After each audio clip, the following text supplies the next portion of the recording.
ठीक है। Tell me about yourself Monika. Good morning, sir.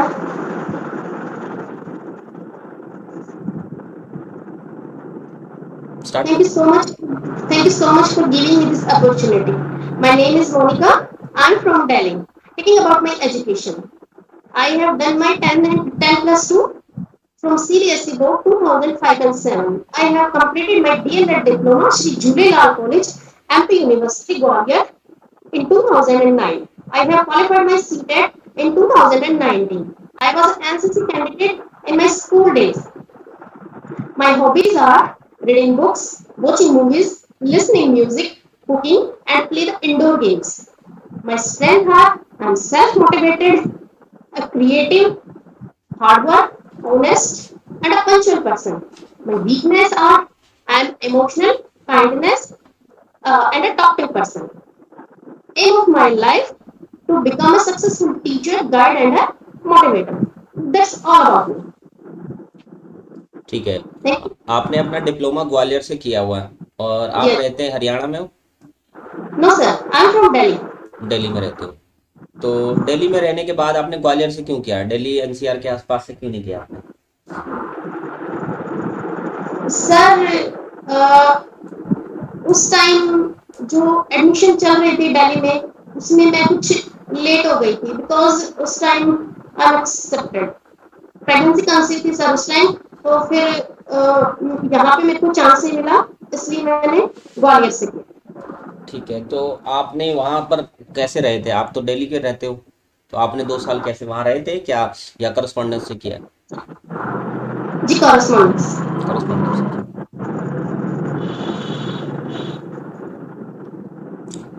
लेकिन जो प्रोफेशनल कोर्सेज होते हैं वो करस्पॉन्डेंस तो होते नहीं है। जो जेबीटी आपने की है, जो डिप्लोमा इन एजुकेशन किया है, वो करस्पॉन्डेंस तो होते नहीं है। सर स्टडी तो करते थे क्लासेस तो होती थी इसके लिए भी। नहीं नहीं, क्लासेस तो मैं वही कह रहा हूँ, करस्पॉन्डेंस नहीं होता है ये तो रेगुलर कोर्स होता है, इसमें तो जा कर के हमें कोर्स करना पड़ता है, आपने बिना जाए कैसे कर लिया। सर वहाँ पे गए थे हम। एग्जाम देने गए होगे ना, पढ़ने भी गए थे। सर एग्जाम देने। एग्जाम देने गए थे। ठीक है, आपने बोला एनसीसी। या तो एनसीसी डे कब मनाया जाता है।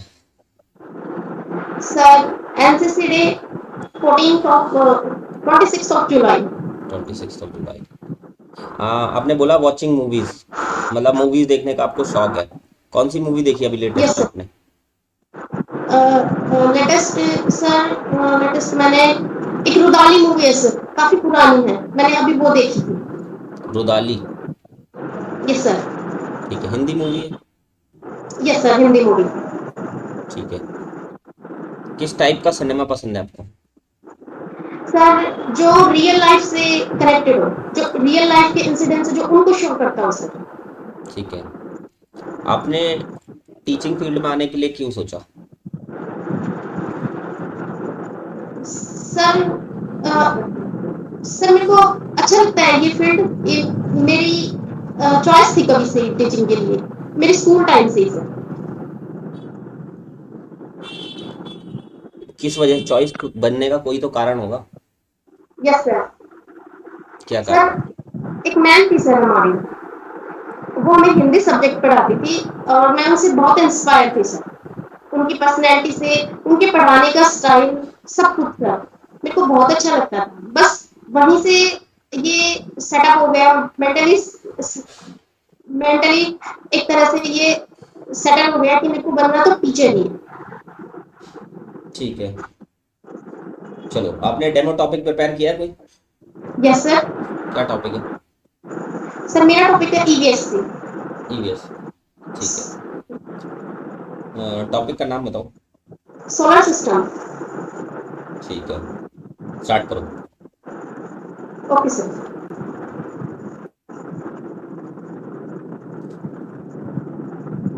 Good morning students.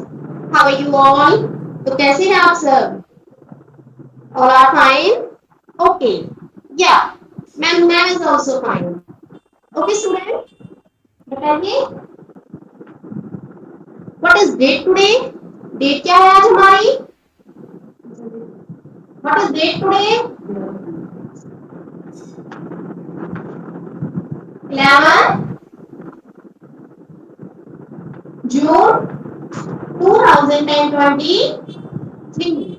Okay, and our subject is EVS. Okay,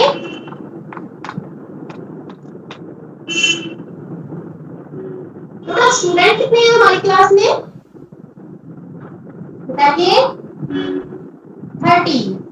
Okay, and present student 28. Very good. And absent 2. Okay, so students, today we will teach families. आज हम फैमिली के बारे में कुछ बात करेंगे. ठीक है, आप सभी के पास फैमिली है ना? ओके, विशाल आप बताओ बेटा कितने मेंबर है आपकी फैमिली में? 5. Very good. निशा आप बताओ बेटा आपकी फैमिली में कितने मेंबर हैं? How many members in your family बेटा? 4. Very nice. अभिनव आपकी फैमिली में कितने मेंबर हैं? 4 मेंबर आपकी फैमिली में भी. ओके ओके, मेरी फैमिली में भी 4 मेंबर है बेटा. या ओके, सो अब आप ये बताइए, जैसे कि फैमिली के बारे में ये तो आप जानते हो कि फैमिली 2 टाइप्स की होती है, ज्वाइंट एंड सेपरेट होती है ना? ज्वाइंट फैमिली में जैसे क्या होते हैं, ग्रैंड पेरेंट्स भी होते हैं, और सेपरेट फैमिली में पेरेंट्स और उनके चिल्ड्रंस होते हैं. ओके, सो स्टूडेंट्स, क्या आपने कभी ये सोचा है कि जो हमारा सन है उसकी भी कोई फैमिली होती होगी? सोचा है कभी? हाँ, हमारे सन की भी बेटा एक फैमिली होती है. ओके, क्या होती है हमारे सन की भी एक फैमिली? ठीक है, जैसे हम हमारी फैमिली को देखते हैं कि जैसे कि जिस फैमिली में ग्रैंड पेरेंट्स होते हैं उसको हम ज्वाइंट फैमिली बोलते हैं. जिसमें ग्रैंड पेरेंट नहीं होते, ओनली पेरेंट्स और उनके चिल्ड्रंस होते हैं, उसे हम सेपरेट फैमिली बोलते हैं. सो बेटा इसी तरह हमारा जो सन है उसकी फैमिली का भी एक नेम है ना? तो क्या नाम है हमारे सन की फैमिली का? हमारे सन की फैमिली का नाम है सोलर सिस्टम. क्या नाम है हमारे सन की फैमिली का? Solar system. ओके, तो आपको सन की फैमिली का नाम पता चल गया. ठीक है, तो ये क्या है हमारा सन. क्या है ये? सन. ओके, अब ये बताइए, जो हमारी फैमिली के जो पर्सन होते हैं हम उन्हें क्या कहते हैं? मेंबर्स. क्या कहते हैं? मेंबर्स. तो सोचो, जो सन की फैमिली के पर्सन है उन्हें भी क्या कहते होंगे? उन्हें कहते हैं प्लैनेट्स. क्या बोलते हैं? प्लैनेट्स. ओके, सो बेटा जैसे हमारी फैमिली में नंबर ऑफ पर्सन होते हैं 5 पर्सन, 4 पर्सन, 2 पर्सन, 3 पर्सन, तो सन की फैमिली के जो मेंबर्स हैं या जो प्लैनेट्स हैं उनकी भी कोई नंबर होता होगा उनका भी. तो टोटल कितने मेंबर है हमारे सन की फैमिली में? 8 मेंबर है. कितने मेंबर हैं? 8. ओके, सो चलिए, जो सन की फैमिली के 8 मेंबर हैं जिन्हें प्लैनेट्स कहते हैं, आज हम उनके बारे में स्टडी करेंगे. Are you ready? ओके, ठीक है. सबसे पहले और सबसे सन के जो क्लोज होता है वो हमारा मेंबर है मरकरी. कौन है? मरकरी. सो स्टूडेंट्स, जैसे हमारी फैमिली के मेंबर होते हैं सबकी अपनी अपनी क्वालिटी होती है. एग्जाम्पल, जो ग्रैंड पेरेंट होते हैं उनकी क्वालिटी क्या होती है? वो हमें स्टोरीज सुनाते हैं, मोरल स्टोरीज, है ना? वो हमें अपने जो पास्ट उनका टाइम था उनकी अच्छी अच्छी बातें बताते हैं, बिल्कुल मजेदार, है ना? मम्मी की क्या क्वालिटी होती है? यमी यमी डिशेस बनाती है हमारे लिए. बड़े भाई बहन की क्वालिटी, वो हमारे होमवर्क में हेल्प करते हैं. छोटे भाई बहन की क्वालिटी, अरे वो नोटी होते हैं ना? सो इसी तरह जो सन की फैमिली के प्लैनेट्स हैं, मेंबर्स हैं, उनकी भी एक अपनी अपनी क्वालिटी होती है. जैसे कि मरकरी, क्या क्वालिटी है इसकी मरकरी की? ये क्या है? हॉट है। कैसे है ये हॉट? काफी हॉट है ये। क्यों? क्योंकि ये सन के सबसे करीब है और हीट सन के पास बहुत ज्यादा होती है, इसलिए ये क्या हुआ? हॉट हुआ। Okay, and next is Venus. अब इसकी भी क्वालिटी हम देखते हैं, इज रेड कलर। वीनस का कौन सा कलर है? Sorry, Venus is green colour. कौन सा कलर है वीनस का? ग्रीन। Very good. एंड इसकी क्वालिटी है कि ये शाइनी होता है। ओके, और इसे इवनिंग एंड मॉर्निंग स्टार भी बोलते हैं, है ना? सो ये सेकंड प्लेनेट हुआ। And next is our earth. Okay, earth की क्वालिटी तो सभी को पता है, क्या बोलते हैं? Exactly, blue planet.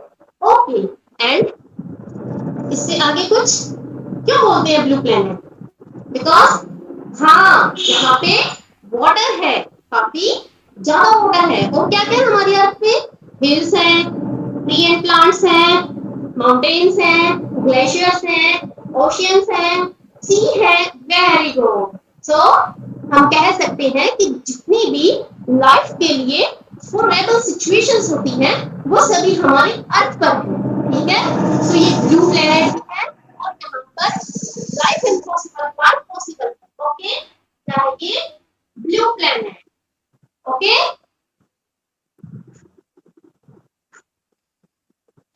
And next is Mars.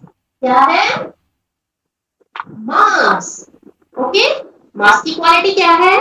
ये कैसा है? ये रेड कलर का है। क्या क्वालिटी है? इस colour of red. Very good. Okay, and कितने नंबर हो गए? 1 2 3 4, 4 प्लैनेट्स हो गए। Next is Jupiter. Next is Jupiter. इसकी भी क्वालिटी देखते हैं। Jupiter is yellow colour. कौन सा कलर है जुपिटर का? Yellow colour. एंड इसकी सबसे बड़ी क्वालिटी, ये सबसे बिग प्लेनेट है, सबसे बड़ा मेंबर है हमारे सन की फैमिली में। ओके, क्या है ये? बड़ा मेंबर है और ये येलो कलर का है। ओके,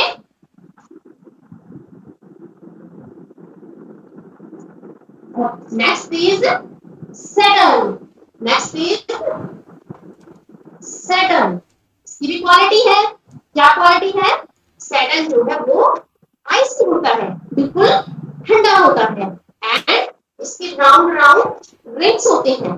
क्या होते हैं इसके राउंड राउंड चारों तरफ? रिंग्स होते हैं। ओके, तो कितने नंबर में, कितने प्लैनेट्स में? 1 2 3 4 5 6, तो और रहते हैं। चलो उनके बारे में भी देखते हैं। Next is Uranus. क्या है? Uranus. Okay, and last is Neptune. Neptune की क्या क्वालिटी है? नेपच्यून एक तो सबसे स्मॉल है।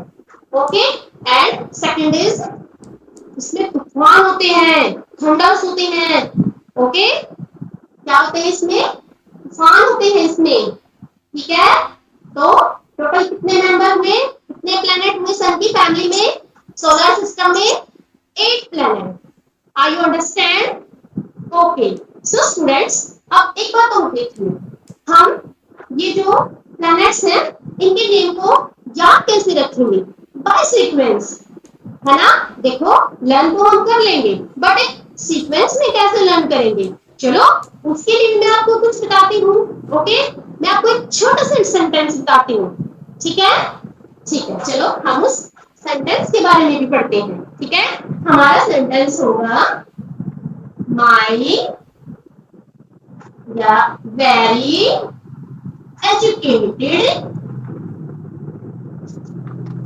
educated mother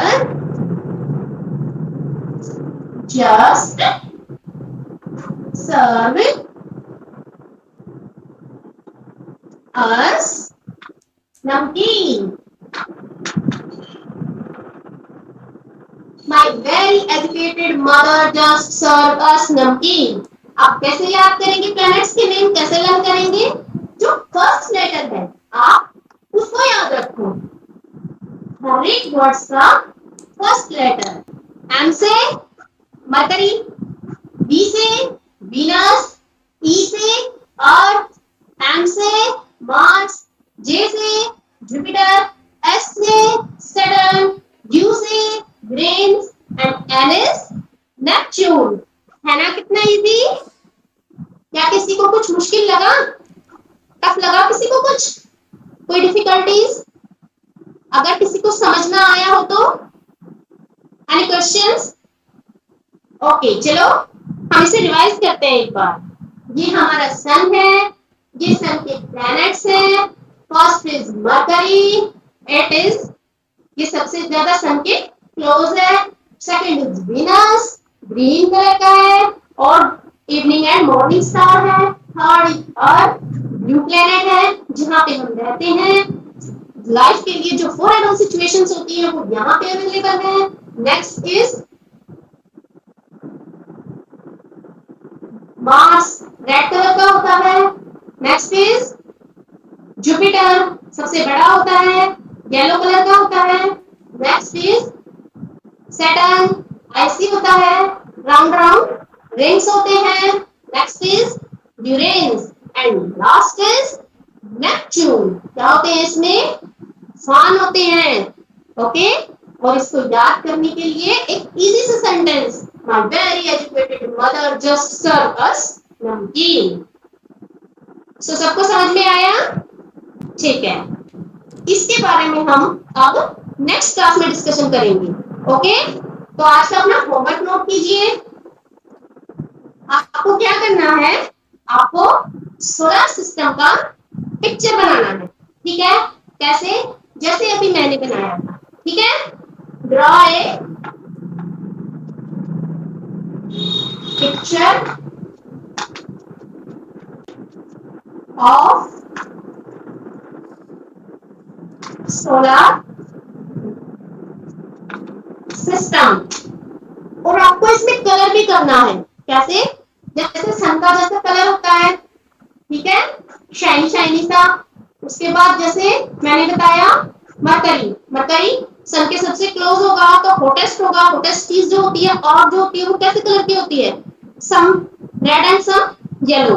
उसमें कुछ ऐसा कलर करना है। वीनस को मैंने बताया ग्रीन कलर का होता है, शाइनी होता है, तो वीनस को कुछ ऐसे शो करना है, अर्थ को ब्लू शो करना है। ऐसे करते करते आपको एक सोलर सिस्टम का पिक्चर ड्रॉ करना है, बिल्कुल बहुत अच्छे से।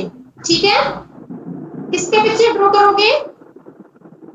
हाँ जी, शीट पे कर सकते हो, अपनी कॉपी में भी कर सकते हो, बिल्कुल कर सकते हो।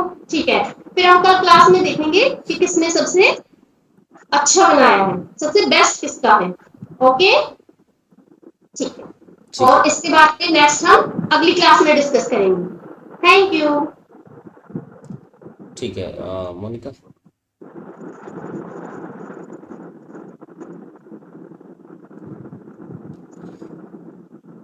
हाँ मोनिका, आप ये बताओ कि किसी इंडिविजुअल डिफरेंस वाली क्लास को कैसे पढ़ाओगे आप? सर इंडिविजुअल डिफरेंस वाली क्लास को कैसे पढ़ाओगे आप? सर इंडिविजुअल का मीनिंग बताओगे? व्यक्तिक विभिन्नता, मतलब जिसमें डिफरेंट डिफरेंट लेवल के बच्चे हों, उनको कैसे पढ़ाओगे आप? सर जो मेरे टीचिंग मेथड्स होंगे सर वो बिल्कुल ऐसे होंगे कि उसमें मैं हर बच्चे को कनेक्ट करूं। जो मींस कि मैं इजी से स्टार्ट करूंगी जिससे कि एक L1 बच्चा भी आसानी से समझ पाए। सर जो मेरे टीचिंग मेथड्स होंगे या जो मेरे TLM होंगे वो बिल्कुल उनके रियल लाइफ से कनेक्ट होते हुए बिल्कुल इजी होंगे जिससे मैं उनको पढ़ाऊंगी। ठीक है, आपने FLN के बारे में सुना? Yes sir. क्या होता है FLN? Foundational literacy and numeracy. इसके बारे में बताओ कुछ। सर ये 3 इयर्स से लेकर और 8 इयर्स तक के जो बच्चे होते हैं उनके लिए होता है। ये इसमें बच्चे को 3 हार्स सिखाना जरूरी होते हैं। 3 हार्स स्किल यानी कि रीडिंग, राइटिंग एंड न्यूमेरेसी। ठीक है, आपने एनईपी 2020 पढ़ी है? हाँ जी। क्या फोकस है उसका? सर ये थर्ड एजुकेशन पॉलिसी है, ये कस्तूरी रंजन उनकी अध्यक्षता में इसको लाया गया है। और जो एक अर्ली चाइल्डहुड एजुकेशन होती है उसको भी एक शिक्षा की मुख्य धारा के साथ कनेक्ट करने का इसमें प्रयास किया गया है। जो आंगनबाड़ी वर्कर्स होती हैं, जो 12th पास होती है उनके लिए 1 साल का डिप्लोमा, और जो 10th पास होती है उनके लिए 1 साल की ट्रेनिंग का इसमें प्रावधान रखा गया है। सर इसमें एजुकेशन को लेकर इतने सारे सुझाव दिए गए हैं कि ये हमारे एजुकेशन के फील्ड में एक रिवॉल्यूशन का काम कर रही है, इनकी क्रांति है सर। ये इतने सुझाव किसी भी एजुकेशन पॉलिसी में अब तक नहीं दिए गए। सर इसमें 5+3+3+4 का फॉर्मूला यूज किया गया है। जो इसमें सर डेवलपमेंट होगा वो होलिस्टिक अप्रोच से होगा, 360 डिग्री, यानी कि बच्चे की स्टडी को ही नहीं देखा जाएगा, उसकी स्टडी, उसका बिहेवियर, उसका स्पोर्ट्स में क्या इंटरेस्ट है, उसका अपने फ्रेंड सर्कल में कैसा इंटरेस्ट है, टीचर्स के साथ वो कैसे कनेक्ट करता है। सर हर एक फील्ड को, हर एक लेवल को देखा जाएगा। इसी के अकॉर्डिंग जो डेवलपमेंट होगा उसकी अप्रोच होगी, इसमें 360 डिग्री होगा यानी कि। और सर इसमें इंक्लूसिव एजुकेशन की बात कही गई है। इसमें ये बताया गया है कि सिखाना कैसे है बच्चे को। रोट लर्निंग को खत्म कर दिया गया है, प्रॉपरली एक्टिविटीज से बच्चे को सिखाया जाता है, वो जल्दी सीख सके। उसके जो डेली लाइफ के वर्क होते हैं, डेली लाइफ का जो रूटीन होता है, उसको उससे कनेक्ट करके बच्चे को सिखाया जाता है। शिक्षा उसमें बोझ नहीं है, बिल्कुल भी इजी बना दिया गया एजुकेशन को।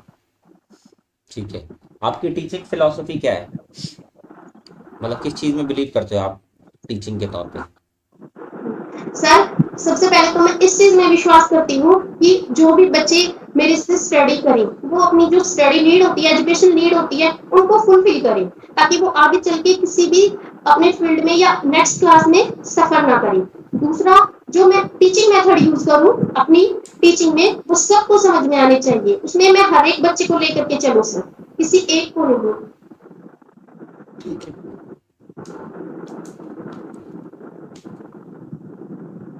एक लास्ट क्वेश्चन है मेरा आपसे। Yes sir. केवी के बारे में बताओ कुछ। जी केवी के बारे में बताओ। केवी ये सर, केवीएस एक ऑटोनॉमस बॉडी है, एक रेपुटेटेड ऑर्गेनाइजेशन है। केवीएस में सर 3 हार्स का फार्मूला चलता है, 3D का फार्मूला चलता है। 3D मतलब discipline, dress, sir dress, discipline, और सर एक और होता है सर। इसमें केवी ऑर्गेनाइजेशन जो है वो बहुत स्ट्रिक्ट रहता है, या फिर हम बोल दें कि पंचुअल रहता है।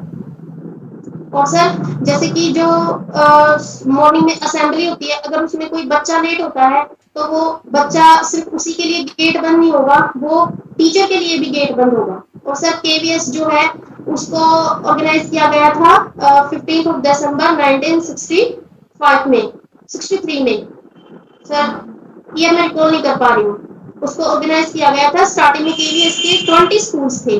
और सर ये जो ट्रांसफॉर्मेशन जॉब वाले होते हैं उनके लिए उसको बनाया गया था, ताकि उनके बच्चों की जो स्टडी है वो लैग ना हो, इसलिए केवी को बनाया गया था। ठीक है। सर ये केवी जो है वो सीबीएसई से कोलैबोरेट करके चलता है। ठीक है। आपका मोनिका मॉक कंप्लीट हो गया। ठीक है। जी सर। कैसा रहा आपका मॉक? आप अपना एक्सपीरियंस बताओ, और कहाँ पर आपको लगा कि आपने कहाँ गलती करी, कहाँ पर आपको लगा कि आपका ठीक था, बताओ। सर मैंने लास्ट क्वेश्चन में गलती की है अबाउट केवी में। ठीक है। सर कुछ मैंने बीच में केवी कल्चर के बारे में बोल दिया। अच्छा ठीक है। और इसके अलावा? सर वो तो आप ही बताएंगे सर। नहीं, आपको क्या लगा? आपने नहीं फील किया कि आपका बेस्ट था, या आपने उसको ठीक समझा? आपकी पूरी ओवरऑल कैसे रही इंटरव्यू परफॉर्मेंस? सर मैं बेस्ट तो नहीं कह सकती, तैयारी की तो अभी मेरे को और भी ज्यादा जरूरत है। नहीं तो कोई नोटिस नहीं किया आपने इंडिविजुअली कि आपका डेमो ठीक था, सेल्फ इंट्रोडक्शन ठीक था या नहीं ठीक था, या ये पॉइंट मैं मिस कर गई, या ये चीज़ मैं मिस कर गई? कुछ ऐसा नहीं फील किया आपने? सर मैंने जैसा प्रिपेयर किया था उस हिसाब से मैंने तो ठीक ही किया, बाकी आप बताइए सर। आप ना अपने आप को अभी देखो प्रिपरेशन में हो, तो अपने आप को ना ऑब्जर्व भी करो, क्या आप बेस्ट दे पा रहे हो, अपना क्या बेटरमेंट है, मतलब अपना इंट्रोस्पेक्शन ज़रूर करो। ठीक है। अगर आप बिल्कुल ही ब्लैंक हो जाएंगे अपने इंट्रोस्पेक्शन में, तो आप समझिए कि आप अपने आप को बेटर नहीं कर पाएंगे। ठीक है ना। Okay sir. ओके परफॉर्मेंस पे सर। ध्यान रखना ये बहुत ज़रूरी होता है। हमें अपनी ओके। पर्सनल परफॉर्मेंस, क्योंकि आपने परफॉर्म किया ना, अभी आप कहीं ना कहीं अपने आप को जस्टिफाई कर पा रहे हो या आप उस सेटिस्फेक्शन लेवल तक पहुंचे या नहीं, आपसे बेटर कोई नहीं जान पाएगा। समझ रहे हो आप मेरी बात। हो सकता है कि किसी क्वेश्चन का आंसर आपने कुछ और कर दिया हो, आप करना कुछ और चाहते हो। समझ रहे हो ना। या आपने प्रिपेयर किसी और तरीके से किया था, आप वहां पर इंस्टेंट डिलीवर कुछ और हो गया। समझ रहे हो आप मेरी बात। वहां पर कोई चीज़ रिपीटेशन हो गई, मुझे वहां पर रिपीटेशन नहीं करनी थी, वहां पर मुझे डायरेक्टली बोलना था। समझ रहे। तो ऐसी बहुत सारी चीज़ें होती हैं एक इंटरव्यू के अंदर, जो एज कैंडिडेट हमें ज़रूर ध्यान रखनी चाहिए। ठीक है। तो इसलिए कभी भी अब आपका कोई भी मॉक इंटरव्यू कहीं भी हो, आप इस बात का ध्यान रखो कि क्या मैं अपने वो जो पैरामीटर्स हैं, खुद के पैरामीटर्स हैं, उन पर खरी उतरी हूँ या कहाँ पर किस पॉइंट पे, क्योंकि अभी आप प्रिपरेशन पे हो ना। आप फाइनल इंटरव्यू थोड़ी दे रहे हो जो जहाँ पर आपको ये चीज़ मना करनी है कि नहीं मैं अभी तक ऑब्जर्व नहीं कर पाई। ठीक है। सर चलो। मेरी डेमो के बारे में बताइए। हाँ, डेमो आपकी अच्छी थी। बस कुछ है ना, कुछ चीज़ों में ना आप बार बार रिपीटेशन कर रहे थे। ठीक है। रिपीटेशन नहीं करनी, मतलब मैक्सिमम 2 बार रिपीटेशन कर सकते हो आप, 4 4 बार आपने रिपीटेशन करी कुछ चीज़ों की। ठीक है। Okay sir. बाकी परफॉर्मेंस वाइज डेमो बहुत सुपर थी। ठीक है। Thank you sir. और आपकी जो टोन थी डेमो के टाइम, कॉन्फिडेंस था, वो बहुत बढ़िया थी। ठीक है। मतलब कहीं भी ऐसा नहीं लग रहा था, बोरिंग नहीं लग रहा था, चीज़ें बेटर थी। ठीक है। बट ये है कि आपको ना एकदम उसमें बोरिंग, अगर हम 4 5 बार रिपीट कर देंगे ना कोई चीज़, तो बोरिंग हो जाती है कई बार। बाकी ओके ओवरऑल सर। कहीं भी आपने कहीं ऐसा नहीं दिखाया कि कहीं भी ब्रेक हुआ हो, कोई भी कंसंट्रेशन वहां पर प्रॉपर मैनर में चलता रहा। ठीक है। आपने होमवर्क दिया, ये भी बहुत अच्छा था। होमवर्क बेस्ट पार्ट था आपका। ठीक है। कि आपने होमवर्क दिया, ये भी अच्छी बात होती है कि हमें उसी कंसर्न जो टॉपिक हमने पढ़ा है उससे रिलेटेड हम होमवर्क दे के ही कंप्लीट करें। ठीक है। Okay sir. ठीक है। और इसके अलावा आपने जो स्टार्टिंग में डेमो दिया, वो सॉरी सेल्फ इंट्रोडक्शन दिया, फिर कुछ क्वेश्चंस के अभी आपने रिस्पॉन्ड किया, तो प्रॉपर मैनर में रिस्पॉन्ड किया। बस आप थोड़ा और प्रिपरेशन करो और चीज़ों को बेटर बनाओ। ठीक है। ओवरऑल अगर मैं इंटरव्यू का बेस्ट पार्ट बताऊं तो डेमो था। ठीक है। बाकी क्वेश्चन आंसर्स में तो और भी आपको बेटरमेंट करने की जरूरत पड़ती रहनी चाहिए। ठीक है। अभी ओके और सर। बेटर करते चलो, सीखते चलो। और डेमो में आप इसके अलावा और भी टॉपिक्स प्रिपेयर करो और सब्जेक्ट्स के। ठीक है। ईवीएस में आपका अच्छा टॉपिक है। Topic sir. टॉपिक टॉपिक अच्छा सर। है, टॉपिक आपका अच्छा है। असल में कुछ कुछ टॉपिक मैंने प्रिपेयर किए हुए हैं सर। ईवीएस से भी कई टॉपिक हैं, मैथ से भी, हिंदी से भी पोएम प्रिपेयर की हुई है सर अच्छी मैंने। बात है। हाँ, क्योंकि ना आप हर एक टॉपिक से प्रिपेयर करके रहोगे तो कम से कम हो सकता है कि वो 2 टॉपिक आपसे डेमो के लिए ले लें। ठीक है। जैसे ओके आपने सर। ईवीएस पढ़ाया वहीं रोक देंगे, आपको कहेंगे चलो आप एक हिंदी की पोएम पढ़ा दो। ठीक है। ठीक है ऐसा भी हो सर। सकता है। तो मतलब कंबाइन करके आपको दो दो तीनों चीज़ें बतानी पड़ सकती हैं। ओवरऑल गुड है। Okay sir. ठीक है। इसमें कोई भी मुझे लगता है कि चीज़ें जो आपने बताई हैं उसमें ज़्यादा चेंज करने की ज़रूरत नहीं है, बट बेटर करने की तो ज़रूरत है ही हर चीज़ में। ठीक है। ठीक है सर। इसको और सर बेटर आपने करने मेरे की। से बोला था कि मैं जो आपके एजुकेशन में गैप हुआ है मैं उसके बारे में आपको पर्सनली सजेस्ट करूंगा। हाँ, मैं अभी मॉक इंटरव्यू में नहीं करूँगा क्योंकि ना रिकॉर्ड हो रहा है मॉक इंटरव्यू। Okay sir. ठीक है। बाकी ओवरऑल ठीक है। हाँ। एक सेकेंड।